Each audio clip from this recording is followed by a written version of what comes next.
This is Dialogue, a weekly conversation where creativity meets technology. This episode of Season 1 is brought to you by Astropad and HealthView. I'm John Voorhees, and with me is my co-host, Federico Vitici. Hey, John, how are you? I'm doing all right. You know what? We had such a good time last week talking to Carrie Patel all about the game industry and narrative design.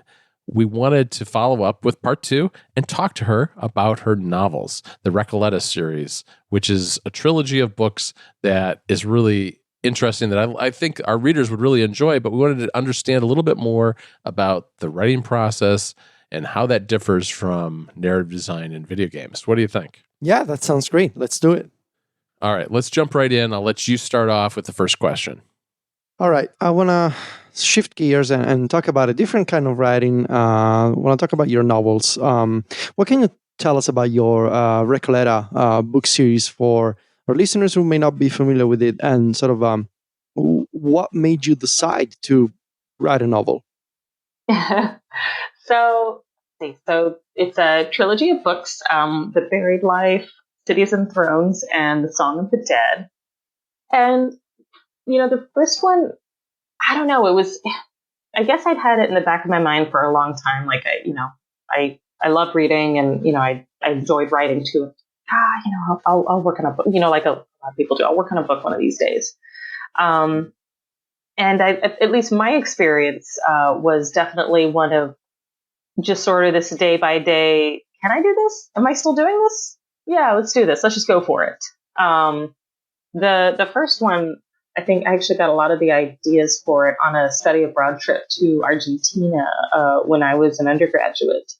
The name of the setting is actually based around a district in Buenos Aires, and there's a very famous cemetery there with these, you know, really beautiful mausoleums that, you know, just looks like a little town. And I don't know, it was just such an interesting and evocative place. And I don't know, it doesn't feel that long ago, but now I'm like, oh, that was, 2005 or 2006. That's kind of a while ago now. Yeah. But yeah, like it, at least at that time, you know, traveling around, you know, the country on the weekends or for, you know, holidays, you know, it's a lot of time sitting in buses, you know, going from one end of the country to another. And that's, you know, once you're, I didn't have a Kindle in those days for sure. I don't even think those existed yet. But yeah, you know, once the lights go out, or, you know, it's dark outside and you can't really read anymore, just, I don't know, a lot of time to sit and be still and I guess ruminate in a way that I realize I rarely make time for in regular day-to-day life. And I think there was something really valuable about that. But yeah, I mean, I'd always sort of wanted to write a novel. And I think being surrounded by these places and these experiences that were so interesting and new to me, and then, you know, having these moments where there really wasn't much, a few moments where I couldn't really do much other than just sort of reflect and imagine and think, just kind of gave me a good starting point for, okay, I think now I have a setting and a high level story. And I don't know, let me just sit down and see if I can do this. And just, you know, one page after the next, one chapter after the next, got my way to the end, and then actually had to edit it, which was a whole other process. Yeah, you know, I've been in that cemetery myself. I guess it was about 7 or 8 years ago. I don't know, but there's something about the atmospherics of that place, because those mausoleums, which are all, as you said, they're all above ground. It's a little bit like, I don't know, maybe in New Orleans where they have above ground cemeteries, right? And there's all this very old architecture, and it's very ornate. And parts of it, there's like plants growing on top of some of the mausoleums and things. It's I can see where that would be a place where you would get a lot of inspiration for a story. Mm-hmm. Yeah, it's amazing.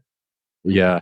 So how did you get started? I guess you were on study abroad, and did you just start writing while you were on these bus trips around Argentina? I started writing when I got back.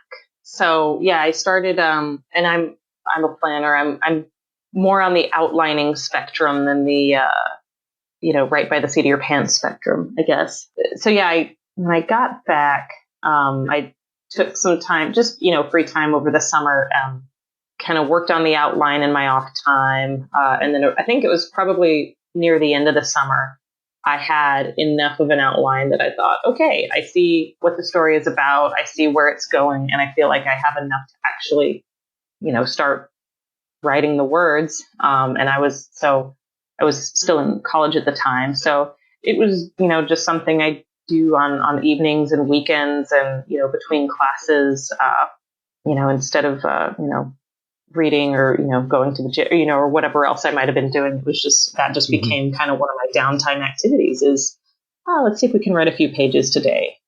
And, finding some other friends who were also writers who were, interested in, reading and giving me feedback was immensely helpful because, as you probably know, like writing can feel very lonely, especially when you don't have an audience of any kind yet. And so, spending so much time just creating something and wondering, is anyone even going to look at this? Like, is this going to go anywhere? Or am I just spending time that I could be really doing something else?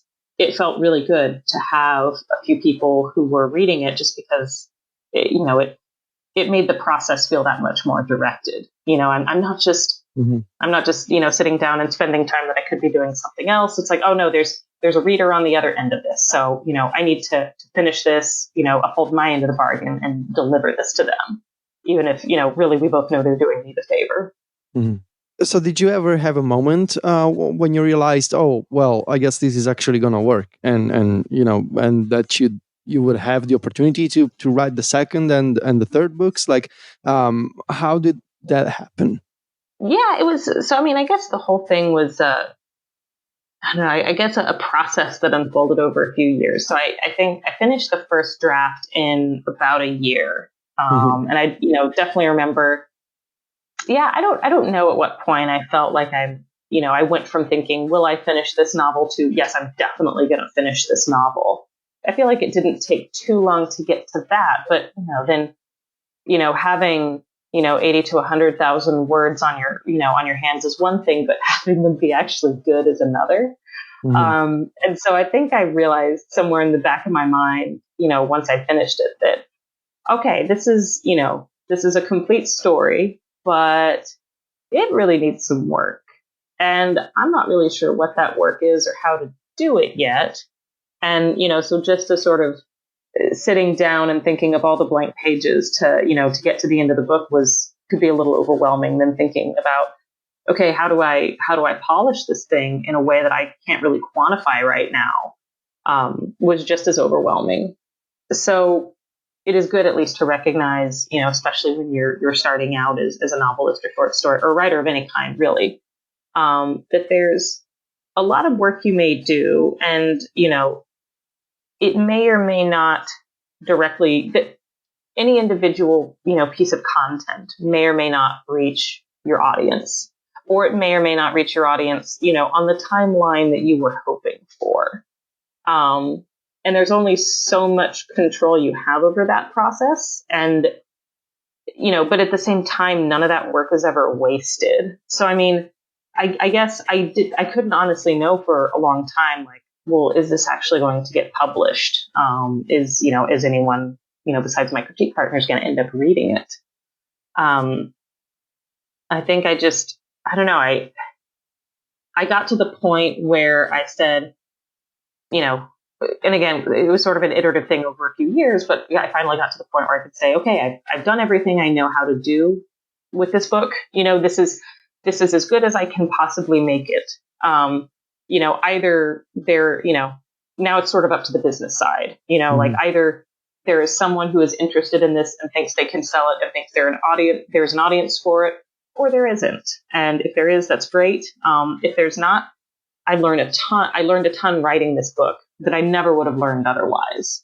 So I had started a little bit on one of the sequels, and I had started thinking about, kind of if someone did pick it up, what would, the follow-up books be? But for me, at least, it was hard to invest a ton of time in that and a ton of energy in that without really knowing what was going to happen, I guess. But yeah, I, fortunately happened to meet, my publishers at Angry Robot and, my agent, and, just about the time that I was, kind of saying, all right, well, I've done what I can. And if I, can't sell this one, I'm just going to move on to something different.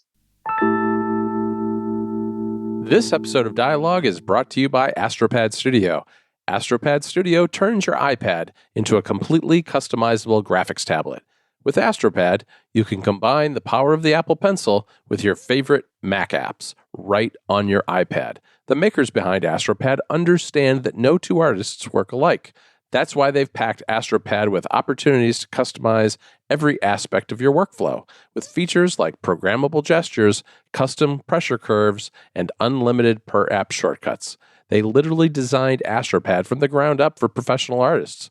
Astropad also guarantees low latency performance over either Wi-Fi or a USB cable, so you can set up your workspace on the go. It's a high-performance tool for the most demanding creative work, and today, Astropad is used by major animation studios and product design firms around the world. So, if you're ready to take your creative workflow to the next level, you can start your free 30-day trial of Astropad Studio today. Just visit astropad.com to get started. Again, that URL, it's astropad.com. Our thanks to Astropad Studio for their support of Dialogue. Did you ever consider self-publishing? Because the way that this sounds, it really seems like having a publisher at this stage. When you're done with writing, you've done a lot of editing. Having a publisher sounds like it really helps getting the process going. And I can imagine if instead you were self-publishing, you would have to deal with all these other aspects of publishing a book that you may not necessarily have the energy at that point, or the skills or the knowledge to take care of those aspects. Yeah, I think you're exactly right about that. And it's funny because I, would have acquaintances would occasionally say, oh, look, I found this article on self-publishing. Look, this person here is making so much money doing it. And, it's like, I appreciate the gesture, but do you realize how many people there are making no money doing it? It's like, it's not a cure-all to not getting published through the traditional system, on the timeline or in the manner that you were hoping for. It is, as you're saying, it's a very specific business model that requires that a writer either have a lot of other skills or, hire a lot of other people who have those skills. Like, I think we can all, think of examples of like, yes, a book was self-published when the cover looks like this, because most writers are not trained as artists or graphic designers.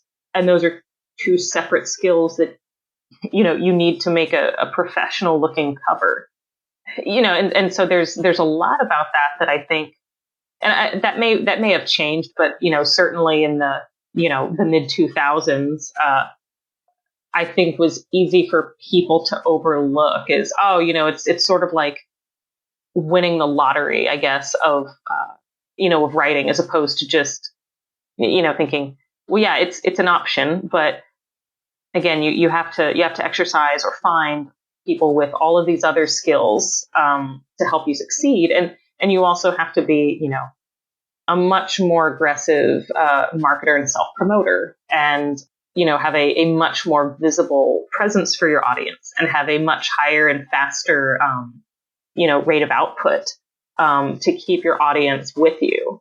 And those were things that I recognized I did not have. And so I thought, well, I guess I could self-publish, but I will probably be one of the, the vast majority of people who have, the number of sales I can count on one hand, and they're mostly friends and family. It sounds like hiring an accountant to do your taxes. Like, I could probably do it myself, but I would probably do also a terrible job. And it's, having people that, and I guess to an extent, I see this process for our website as well, like to have, somebody that takes care of design, and somebody that takes care of web development, and somebody that deals with taxes and the finance and all of that stuff. Having specialized people on your team that can help you, I guess that's probably the best approach. Yeah, I definitely think so. Yeah, I mean, it's the difference, I guess, between the business side of selling a book and the creation side of making a book. Mm-hmm. And, I know that that's something that we see a lot with people, especially when we deal a lot with software developers who are app makers, and there's a conflation of the work that it takes to make the app and whether or not it's successful economically, because there's an enormous amount of work that goes into creating software and a book. But just because a lot of work went into something doesn't mean it's necessarily going to be successful. And that's a whole different, it's a whole different conversation and aspect of the job. I mean, is that something you've found to be true with writing your books as well? Yeah, I mean, and again, I think recognizing that I did not have the skills I needed to go the self-publishing route, and that I was not interested or in a position to to hire people to do some of those things for me. Yeah, I mean, I realized, like, well, for me, it's going to be a matter of waiting for the a more traditional contract and route, which is in part a matter of getting the work itself up to snuff and of publishable quality, and also a matter of finding the right publisher, an agent who's passionate and excited about the work, and having a book that is not just of good quality, but also something that people think they can sell at this point in time, which is, I think, a very difficult and unpredictable thing for a lot of writers to plan around. So yeah, I think what you're saying about app development, totally rings true. And I feel like for a long time, and maybe it's still going on, there was also, you would hear the same sort of conversations that you hear around self-publishing happen around apps, look at this handful of apps that have just, gone off and made a ton of money, right, based on this, comparatively limited amount of work. And it's like, well, yes, there are a few of those apps. And then there are also a ton that are at the bottom of the app store and that nobody's ever going to find. And there's so many factors that go into discoverability and whether or not something catches on with the market. Are you willing to pay, as a developer, as a writer, like, not just, do I think this will catch on enough to pay people to do these things that I can't do myself? Yeah, it's interesting to me because it's a kind of a common theme that cuts across all sorts of different media, where there's a democratization that happens with the internet that allows anybody to publish a book or write an app or publish music or whatever it might happen to be.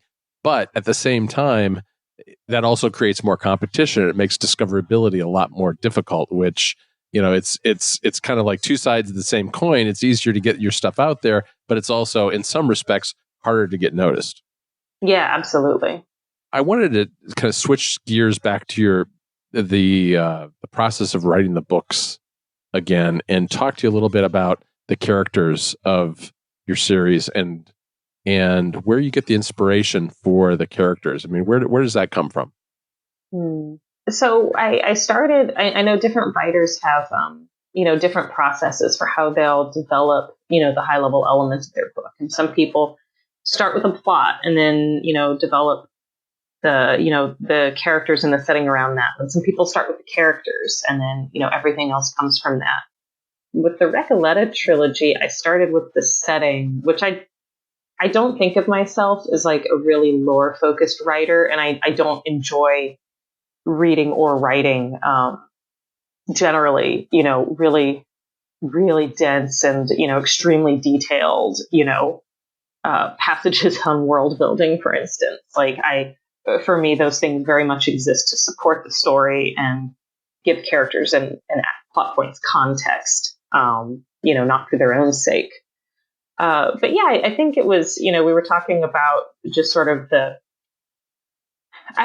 very pervasive and very strong sort of like sense of place, from the Recoleta Cemetery. And I think that was what I started with, just like this setting and this tone and this mood that I guess was, much more gaslight than steampunk, I guess, just because it's not as like cog and brass heavy. Right. But more concerned with that mood. And so I started there, and then I thought, like, okay, well, a story like this, what are some of the interesting characters, that you might have in a story that feels like this? and I thought like, oh, well, there's the driven sort of Sherlock Holmes, sort of detective. And I mean, not that, any of the characters I wrote were especially Holmesian, but, just the dedicated detective and the sort of person on the observant, I guess, but relatively naive, younger person who's sort of at the margin of events, but who has, particular perspective on them. And then sort of the powerful, brooding, mysterious, person who does the dirty work of, the people at the top rungs of society. And just started thinking about the characters in those terms. And then, once I had, kind of the main characters sketched out in my head, thought about like, okay, now, what would be an interesting story between these people in this kind of world? And that's what I started with. This episode of Dialogue is brought to you by HealthView. Okay, I've told you about a few related apps over the course of this season. I've told you about Calorie, which is a fantastic calorie counting app, Water Minder for tracking your water intake, and Habit Minder for forming great new habits. And what they have in common with HealthView is they're all made by Fun Media. And you know what? You know that they're going to be great apps because they're made by Fun Media, because they have a similar design aesthetic and taste that I love. They're super easy to use, every single one of these apps. And today I want to focus, though, on HealthView, because you know what? The health app that comes with your iPhone is really great because it stores an enormous amount of data from all sorts of other apps and the sensors inside the phone or your Apple Watch, all those things. But it's not super easy to negotiate. It's not that easy to get around inside the health app and find the data that you want. And when you come back from exercising, maybe you've been out for a jog or a long walk or something, you're hot, you're sweaty, you don't want to be tapping through a whole bunch of different windows. You don't want to go from one level to the other. You want the data and you want it right away. And that's what HealthView does for you. It's a dashboard for Apple's health data. It has a better view of all that data. It tracks it and can display it weekly, monthly, and yearly. And what that does is it allows you to see trends and see whether or not you're making progress on your goals. There's a daily goal layout too, which helps you reach those goals. You can see what you should do today and then go back and look at it over time, which I really like. The app's got a 14-day free trial, so you can get a sense for whether it's for you, which I really like when there's a trial like that. And it's got all the latest stuff. There's a today widget, so you can dip in and out of the app super easily and quickly. And there are Apple Watch complications too. On top of that, there's a dark mode. And I really can't emphasize enough what a nice design this app has. It's absolutely beautiful and makes it easy to read and understand exactly what kind of progress you're making on your health goals. So go check it out today. That's HealthView, and the URL to check out and learn more about the app is healthviewapp.com. Again, that URL is healthviewapp.com. Our thanks to HealthView for supporting Dialogue. So what were some of the differences between writing the first book of the series and writing the following books? I assume that having the knowledge of having the first novel done, that must have helped in terms of process and knowing how I deal with deadlines or how I deal with editing. But I guess that from a narrative perspective, I wonder how it worked for you in terms of having certain elements be a setup for future books or dealing with character development. What was the process like in writing 3 books? I think one thing that was very interesting that I never really thought about before I started writing the first one was just how much I would change as a writer, over the course of writing several books. And, again, the process of not only writing, but then revising and finally selling the first book, took several years. And so in that time, I found that I changed a fair bit. And it wasn't just a matter of, growing more skilled and confident in, the fundamentals of writing, but also I think just the ideas that seemed interesting to me and, the direction that I wanted to take with stories and characters, had changed somewhat. And I would suspect that's common to a lot of writers, but I don't know. I'd be very curious to talk to other people actually. But so I think what was both challenging and interesting for me in writing the next two books were, finding ways to stay, faithful to the story and the characters, and the direction, as presented in the first book, but still to grow and evolve them in ways that, kept me interested as a writer and, made me think that, the story and the characters were really, really going somewhere worth following. I don't know. I feel like that the three books are actually, even though they follow the same characters, and even though they, all spring from, the events that start in the first book, I do feel like stylistically and, to an extent, even in terms of genre, they are somewhat different from one another, and maybe a little more so than I feel like is necessarily typical in, a lot of like trilogies or, sort of closely aligned series. Like, the first one is very much a murder mystery. And the second one is, a little more of a political thriller and intrigue sort of novel. And then the third one is definitely, it's much more about, a journey and a chase of characters, pursuing one another, across a particular distance. And so I think feeling free to experiment, to branch out a little bit in genre, and also to push the characters in new and interesting directions that, to be honest, I would not have thought of, back in 2005, 2006. I think that helped keep it interesting for me. And I think that also hopefully helped me do some more interesting things for readers than I might have if I'd, written all three of them, back to back in close succession, right after I finished the first one. Sure. As I understand it, your first book was published right around the same time that you started at Obsidian, right? Is that timeline right? Yes. Yeah. Yeah. It was. I think I signed the contract for publishing around the time I started, and then I think it might have been another year or so before it came out. But yeah, it was about the same time.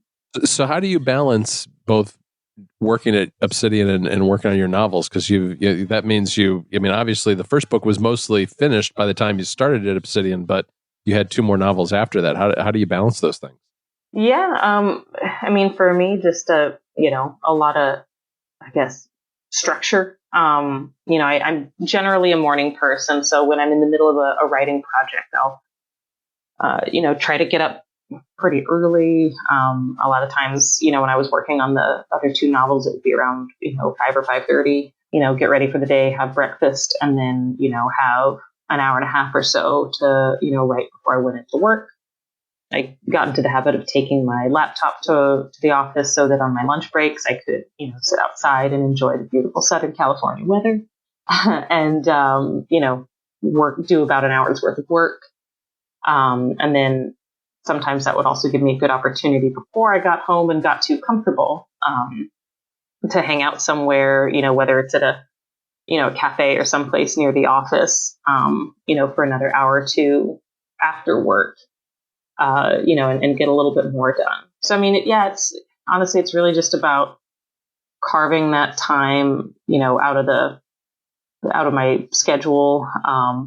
But, I feel like that's really what most writers are doing. Like most people who are writing, fiction these days are not in a position to do it full time.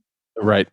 For most people, it is something you do in addition to, a full-time job or perhaps being, a full-time caregiver for your family. That makes a lot of sense. So what are your plans going forward with the novels? Do you have anything else in the works? So let's see. I've been on a little bit of a hiatus and working on other things since the third book came out. But yes, I do have another novel project that I actually started working on before I sold the Recoleta trilogy. And one exciting thing that's come from working on the Pillars series has been getting to help put the basically the game scripts together into screenplay format for WGA nominations. So I think that I'm also going to try to play around a bit more with some screenplay ideas too. So yeah, definitely want to keep working on things, in addition to games, other novels, and maybe some other projects as well. Okay, before we wrap up this episode, I have a couple of questions for you, Carrie. I think we have a pretty good sense of your writing process. Is there anything else that you would like to add? Do you also work with outlines when you're writing a novel, or any particular anecdote about dealing with deadlines? Anything else that we didn't cover about your writing process? I guess the only things I'd throw in for, any other writers who are, who might be looking for good software, good tools, is I've definitely become a big fan of Scrivener. And, I think part of that is being someone who likes outlines and who likes being able to have, kind of all my information about a project in one place, especially with, the books have alternating perspectives. And so for the second and third books, it was the first one I wrote in Word, and now that just seems crazy to me. But one of the nice things about Scrivener is, besides the fact that it gives you space to, to put your outlines, your research notes, whatever else you may have, it's also very easy to create individual scenes and to, organize them in your chapters and to get a very, high level view of, what content you have, and to see like, okay, well, these are the chapters I planned out. These are the scenes I have placed in them, and I can see here where I'm alternating perspectives, or maybe where I focused on one perspective too long. So it took me just a little bit of getting used to, just because I was so used to Word. But I would definitely encourage anyone who hasn't given it a try to check it out, because I think it's really useful software for writing longer projects in particular. Yeah, I wrote one of my operating system reviews for an older version of iOS. And I do these long reviews, like 40, 50,000 words that I work on in the summer a few years ago in Scrivener. So, and it definitely scales to that kind of technical writing as well. Instead of characters, I would have software features or stuff like that. And it was a really, really a nice experience. They don't have like the iPad version. I use the iPad a lot, and the iPad version is not as good as the desktop version. But the Scrivener for Mac and Windows is really, really good. Yeah, definitely. Do you when writing, do you find yourself jumping around a lot, or do you write in sequence in terms of chapters for your novels? I normally tend to write in sequence. I find it kind of difficult to jump around. And so, for me, I feel like it helps me have my feet firmly in a scene if I know very clearly what has led up to it. And so if I'm jumping around a lot, I feel like I'm losing sort of the context and the build that would, help me, pace the scene the way I want to, and, write the character perspectives as, clearly and specifically as I want to. And I just find that I don't feel grounded in what I'm doing if I'm not generally going in sequence. So that's actually one of the places for me where I'll get hung up, is if I get to a particular part of the story that's blocking me, it can be very hard for me to move forward, because I think well, I can't jump ahead and write what comes next because I don't know, I'm stuck on what happens here. So, that's, I guess, the downside of writing in that manner.